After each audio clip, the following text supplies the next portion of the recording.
Legalised corruption చేసిన మొట్టమొదటి వ్యక్తి అవుతాడు. అవునా? ఎవరైనా కరప్షన్ అంతే కదా. ఇప్పుడు మీరు బంగారం కొన్నారండి, నేను ఛాలెంజ్ చేస్తా, ఏ షాప్ కన్నా వెళ్ళి 50,000 రూపాయలు బంగారం కొనండి, మీ దగ్గర ఆధారం అడుగుతాడో లేదో నేను చూస్తా. మీ దగ్గర పాన్ కార్డు అడుగుతాడు. అవును. 2 లక్షల రూపాయలు అంటే ఆధార్ కార్డు అడుగుతాడు. అంటే నీ రికార్డులో నీ రికార్డులో నువ్వు చూపెడుతున్నట్టేగా అక్కడ. అప్పుడు అది అవినీతి ఎట్లా అవుతుంది? అంటే ఎవడు కొంటున్నాడో తెలిసాక అవినీతి అవుతుందా? అంటే అంత బంగారం ఎక్కడి నుంచి వచ్చింది, అంత కొండానికి డబ్బులు ఎక్కడి నుంచి వచ్చింది అని తర్వాత అది నీకు ఇన్కమ్ ట్యాక్స్ చెప్తాడు కదా. జగన్ ఉన్నప్పుడే చెప్పుంటాడు కదా. లెక్కలు వేసుకుంటాం కదా మనం అకౌంట్లో, వేయాలి కదా రిటర్న్స్. అవును, రిటర్న్స్ ఫైల్ చేయాలి కదా. మరి రిటర్న్స్ ఫైల్ చేసినప్పుడు ఇంకేముంటుంది ప్రాబ్లం?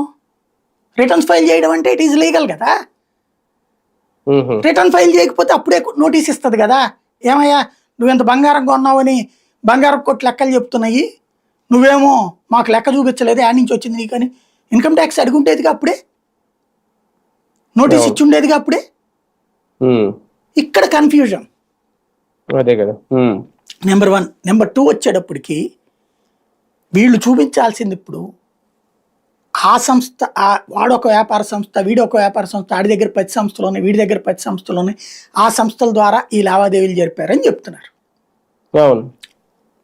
ఇందులోకి డబ్బులు ఎలా వచ్చినాయి? ఎవడైనా ఓ సంస్థ పెట్టి డబ్బుల్ని తీసుకునేసి జగన్ దగ్గరికి వెళ్ళాలి ఈ డబ్బులు, అంతే కదా. అంటే డబ్బు రూపంలో వెళ్ళలేదని కదా ఇది. మరి వెళ్ళకపోతే కేసు ఎట్లుంటది? ఈ కంపెనీలు ఈ బంగారం ఈ రూపంలో వెళ్ళిందని వాళ్ళ దగ్గరికే, ఆ కంపెనీలకు ఓనర్లుగా వాళ్ళే ఉన్నారుగా, ఆస్తి వాళ్ళ దగ్గర రొటేట్